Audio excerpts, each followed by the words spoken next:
Hey, before we dive into this week's episode of Wars Wednesday, I just want to remind everybody we got an official sponsor, Print Pirate. The link to their Etsy store is down below. Make these awesome 3D printed tokens for your Star Wars Unlimited games. Also some other cool Star Wars stuff, like helmets, Christmas ornaments, and use code BoardBarista to get 25% off. Again, link down below.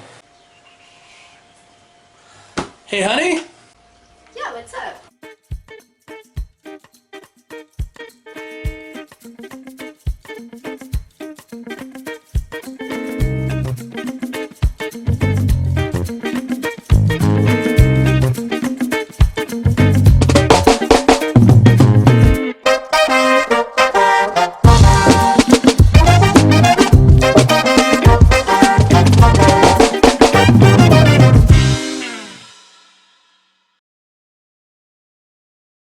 Hey everybody, it's your Board Barista Fan here with another episode of Wars Wednesday, and hang on, what has been going on? Well, we cube drafted last week. We had 5 players. We decided to do a sealed deck tournament, 3 rounds. Ended up going 2-1 myself with Sabine Wren. Mostly because of the fact that I saw 2 Syndicate Lackeys and 2 Sabine Wrens in the pool of the cards. So I made this nice, red, yellow Sabine deck. Did not have the power to take down a Chewie deck in the final round, but it was decent. I enjoyed playing the game myself, and everybody else enjoyed the cube.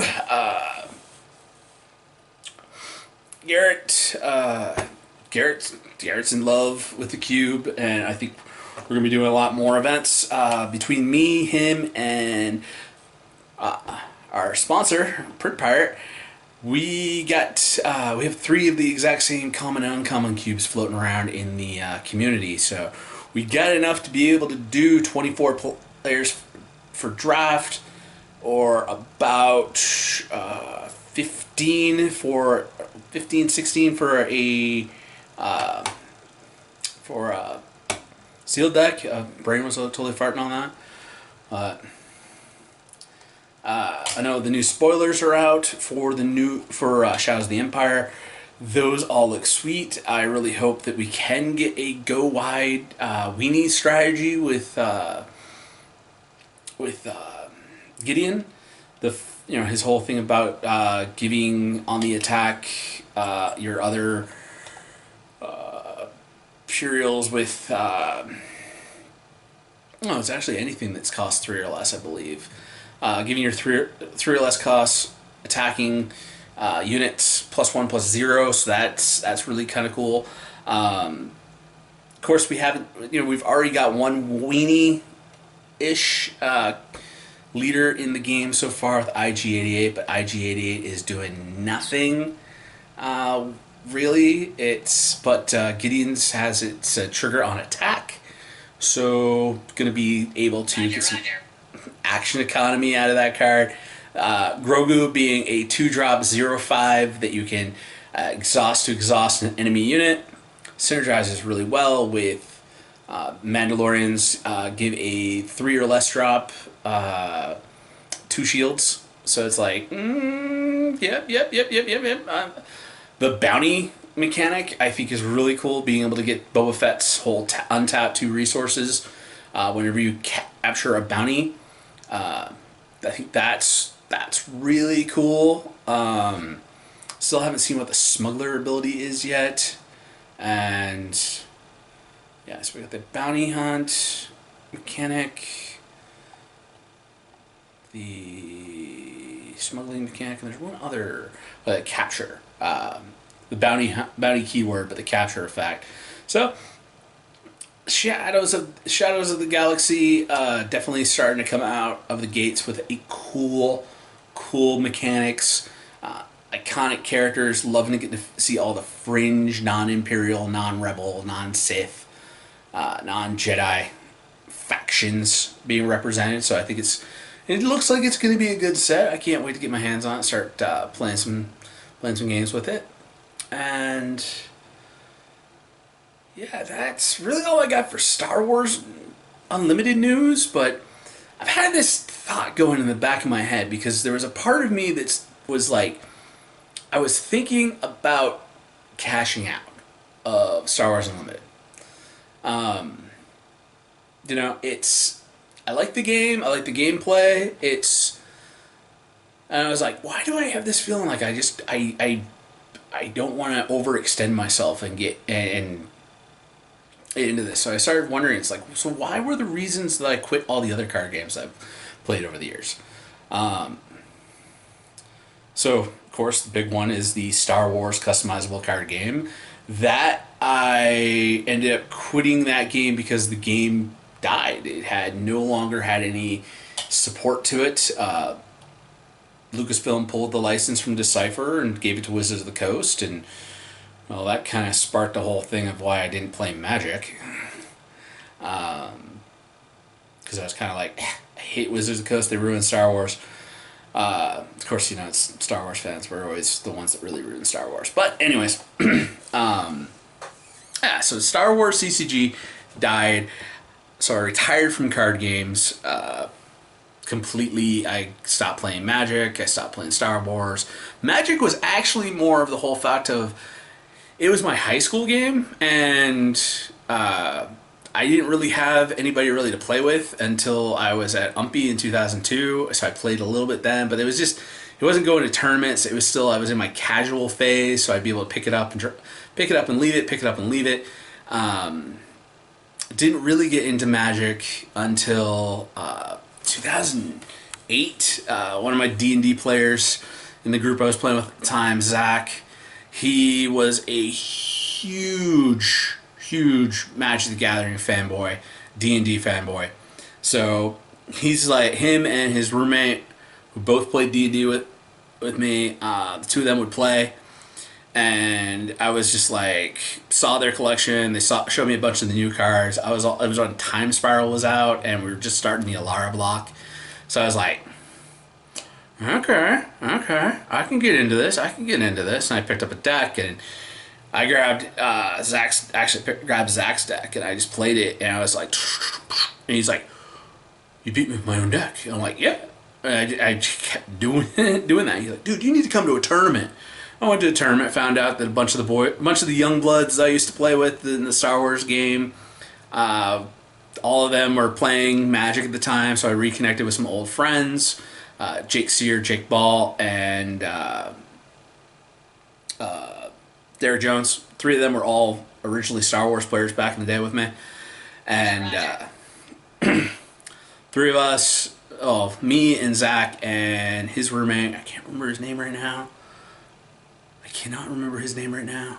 But anyways, three of us, I'd borrow me and the other guy would borrow decks from Zach, and we go down and play. And I get to the point where it's like, I was placing, up in the top four and winning some prize support. And Zach was just like, you can't borrow decks from me anymore. I'm like, it's okay. I'm gonna get my own. So I went and started building my Magic collection back up, and really got bit by the competitive bug again, and I was having a lot of fun. I was playing at the old shop that I used to play at all the time when I played Star Wars, and a couple times I played Magic tournaments, and it was good. It was good. I was back with my boys after a decade of not hanging. Oh, actually, for some of them that was like I hadn't seen these guys for like almost 2 decades. So it was like, no, it was it was like a decade. So, stopped playing the Star Wars tournaments in 2001 and didn't pick up Magic until 2008.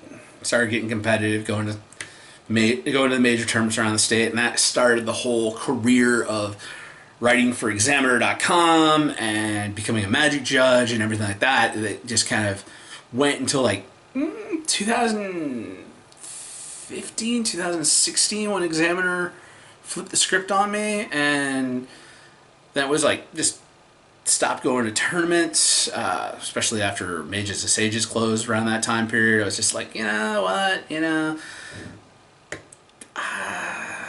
good.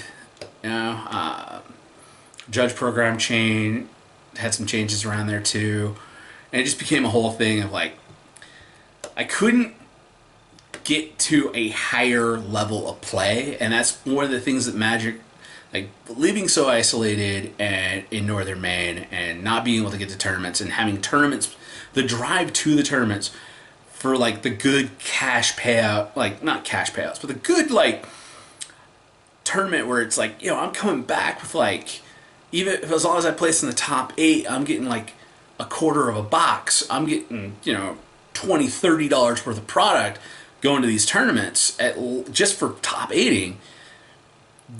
Those were 3, 4, 5 hours away from where I lived, and it was that's like one way, and it was really getting to a point where I was just like, when Mages and Sages closed, we no longer had the Mages and Sages team, and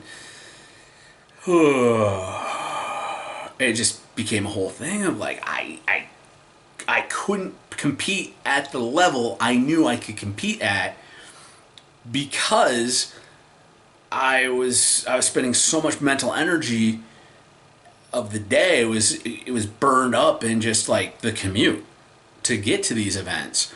And it was cool when I was doing, as part of the Mages Sages team, we'd go, I drive hour and a half, like an hour down southern Maine, be able to sleep in the car, sleep at the shop, also get catnap in the car because I'd hop in carpool with somebody from down there unless we had too many, and then I would end up being a driver, but I'd only have to drive from Millinocket to like Waterville, which is 2 hours. No, it's an hour and a half from there. So I'm like cutting like an hour off of this commute, and that was good. Going to the big tournaments downstate, and we get a carload together. We drive down, we stay in a hotel or somebody's house the night before, then we go to the event. So, I had that network, but when that network dried up, it became the whole thing of like, I can't do this myself. So, step back. I only did stuff within like a decent hour and a half drive, like going down to Comics Plus in Ellsworth. That's where I finished out a lot of my judge program stuff that led me up to 2016. 2018 actually is when, 2016, 2016, yeah, because that was an election year. And then like 2017 is when Comics Plus ended up, was it 2017 or 18, one of those 2 years. Comics Plus ended up closing down, and had to starting to look for a new location. They were just playing in a bar in Bar Harbor, but so it wasn't really a shop, and there wasn't really like a lot of good.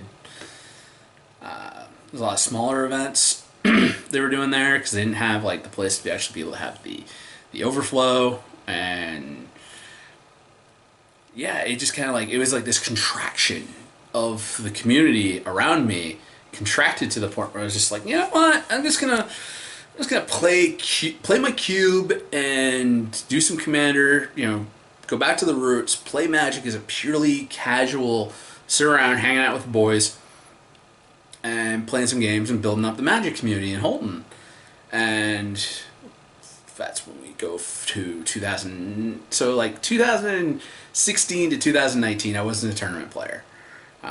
Super casual, just hanging out with my friends, playing some games, maybe getting some Magic Online games whenever a new set came out, just to keep myself, keep the skills up. I'd play some Magic Online. I'd buy a bunch of tickets so I could play in there. And when MTG Arena came out, I just kind of like cashed out my Magic Online collection because I'm like, Magic Online's gonna die. Then 2019, doing the casual thing, just hanging out with friends, playing around. That's when Extreme Gaming opened in Holton. Buddy got Greg Coster and his friend Jordan, two of them collaborated to open a shop. And that's when it was weird because the competitive, like playing the newest sets and building a constructed deck and playing Modern, playing all those high competitive formats, took a backseat, and I started just playing Commander. And that's all we would do is like Friday Night Commander. Everybody buys a pack, and everybody pays $5. So it's a pack per person, and you put a pack in the center of the table. Whoever wins the game gets the pack in the center of the table, and whoever you knock out, you get their pack. So that was basically how the game would go. And well, my competitive nature would flare up, and I'd build these awesome, I'm going to kill everybody in one turn decks, or win the game completely, so everybody would lose, and I'd just be like, 5 packs for me. And that kind of went for a while. It was nice being the local shark, because we did have a bunch of highly competitive people, and it drove everybody to be like, okay, I gotta be able to beat Fen. I gotta be able to beat Fen. And some people are like, I can't beat Fen, but I'll take a second place night. I'll take a second place night. I had a few that were gunning for me, and it became very much a feeling like I had a target on my head, and it very much had like a lot to defend. I had to defend that I'm the best in the shop title. But then COVID hit, and I played Warhammer 40k with one friend. We'd meet up, and during the pandemic, and play some games. There was no other game shop open in town, because even after the pandemic stopped, because Extreme Gaming would be open, then it'd be closed, then be open, then be closed, be open, closed, and then they're like, well, we're closing down because we're moving to a new location. And by that point, my buddy Greg had gotten done, and my buddy Josh Scott had taken over as manager. And then basically Shiretown Gaming opened because everybody was tired of everything that was going on with Extreme Gaming, with Jordan, with the whole thing. Like, we're open, we're closed, we're open, we're going to be opening in 2 weeks. Well, actually, we're going to open next month. And it just became this steady, like, the shop is never open. Somebody else decided to be like, I'm going to make a shop. And Shiretown Gaming opened up, and it was the best shop. D&D 40k, the place was always packed, bursting at the seams. Like, you could get there, and it was hard to find like space to actually be able to play. But by that point, I had just basically been like, I'd already moved down here, and I had just gotten to a point where I was playing Commander down here, but I was just like, you know what, it was weird being like the guy who's like this mysterious stranger comes from out of town and just starts playing these very degenerate evil decks. And it's not a competitive Commander scene down here. It's very chill, very relaxed, and you go in and felt very much like I had the target on my back, but I wasn't friends with anybody. I wasn't like I wasn't somebody's rival. I wasn't. I was just this strange dude that would show up and just get, what's this dude doing here? Face, and oh yeah, he's here, and oh yeah, he's gonna come in here and kick our and play this degenerate deck and kick our ass, and we're not gonna have fun. And I felt that a lot when I was playing down here, and I was just like, you know what? I don't need to play Magic anymore. And sold off everything except for the cube. And when I've been up north with the boys, with my friends, Josh and Levi and everybody, I'm like, okay, let's bust out the cube, let's play some Magic. But the itch to play card games was gone. Just a side note on some of the other games I've played over the years. Played the Dragon Ball Z card game. That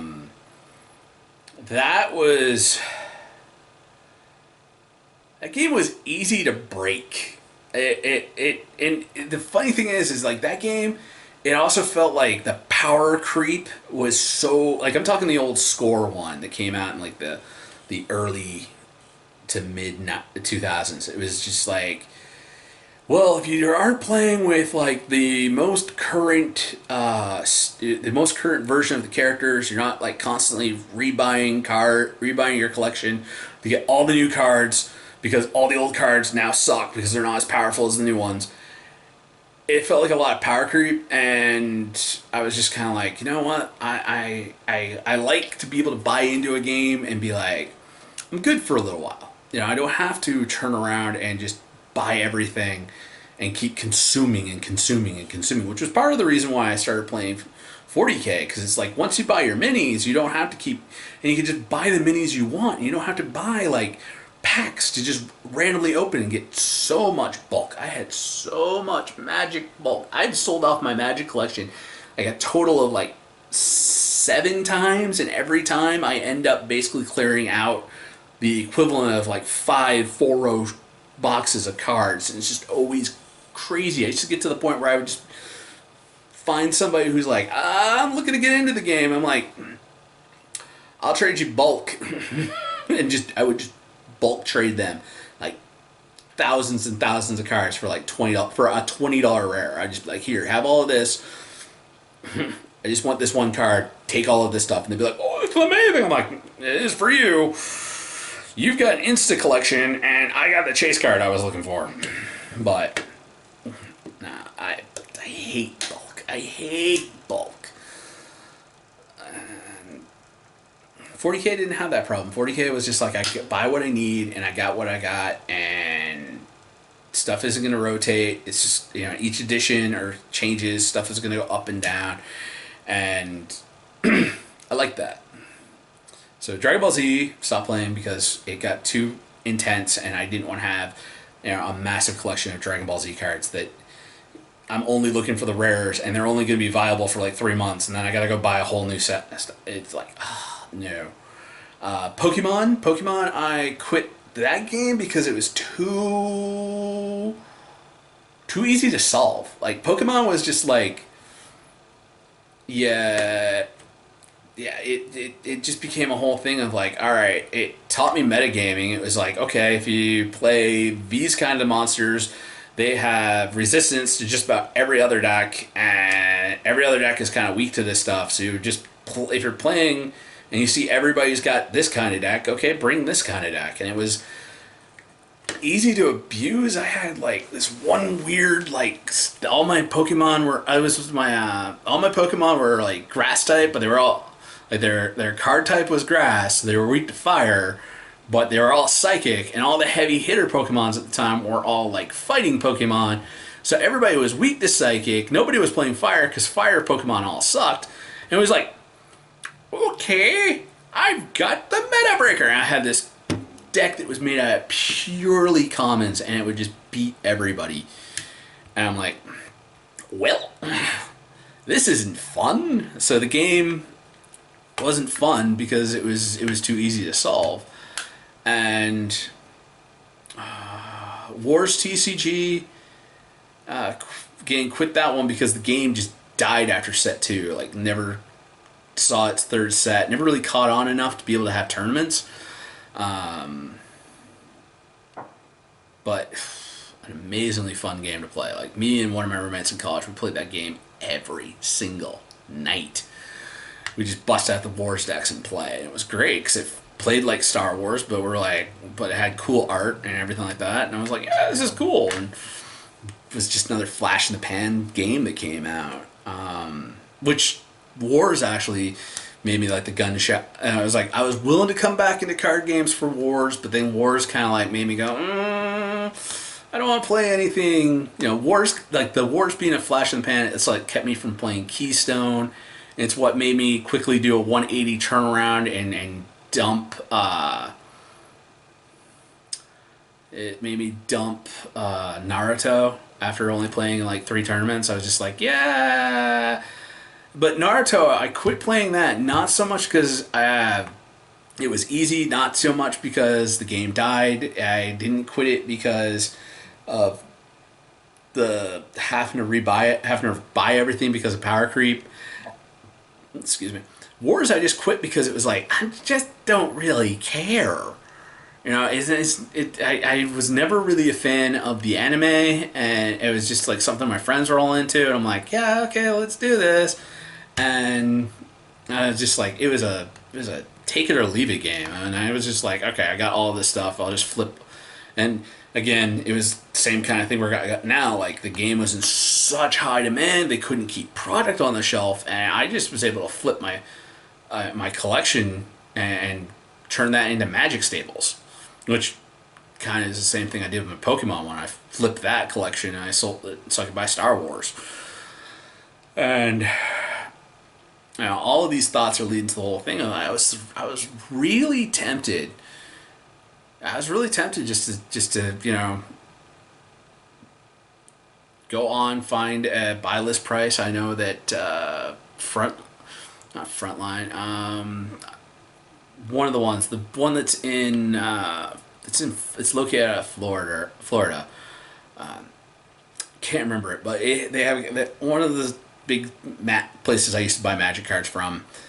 They've got a buy list up for Star Wars, and I was really tempted to just buy list all the rares, all the legendaries that I got, and just be like, you know what, let's buy list all this stuff. Let's take all the bulk. Let's load it up on eBay, sell it off. We'll keep one of every card in the cube and my Sabine deck, and I'll just play this, and when the next set comes out, I'll probably pick up whatever new cards I need for the Sabine deck and try to collect one of everything.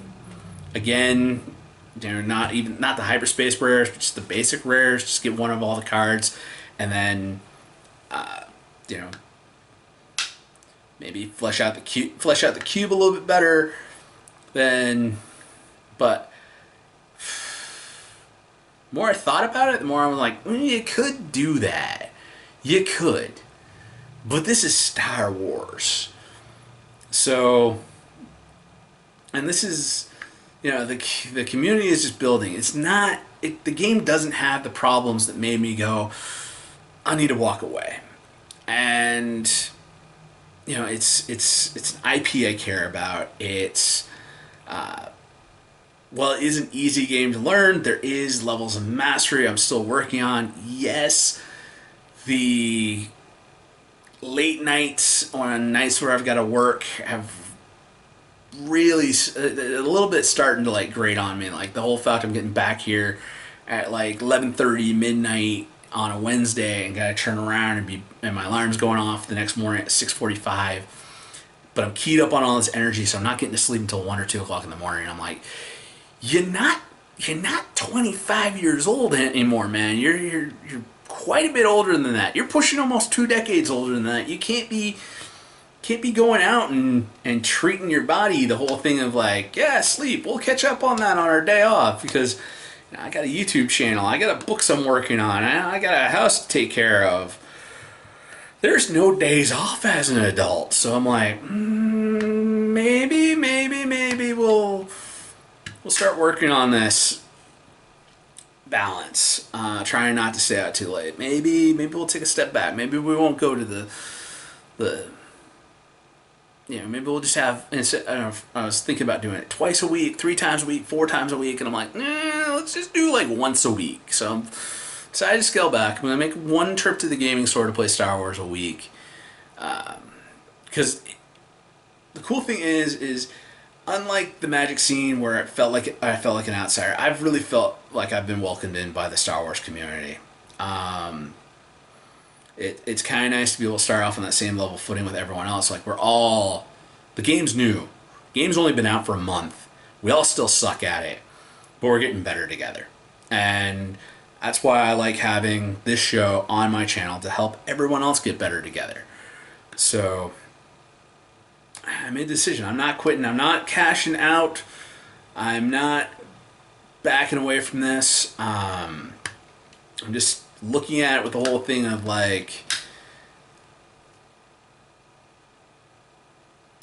when there are bigger tournaments, when there is more shops playing, there's a closer shop playing, I'll probably switch to a closer shop. And when there's bigger events, I'm probably gonna that's when I'm probably gonna start grinding and skill building. I'm not gonna start doing that until I'm playing at a higher level. And honestly, I'm still making countless play mistakes.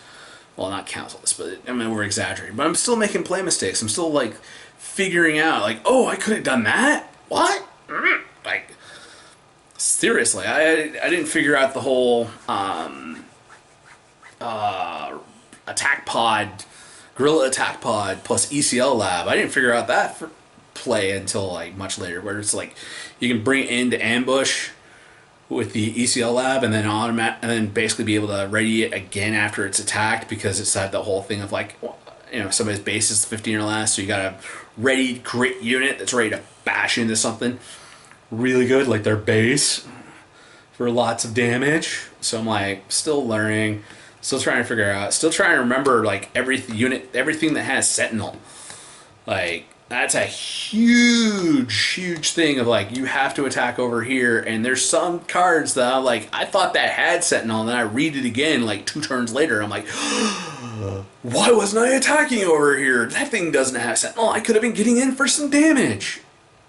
Or, oh yeah, no, there's this staple card that everybody should be running in this deck, and I should be afraid of it.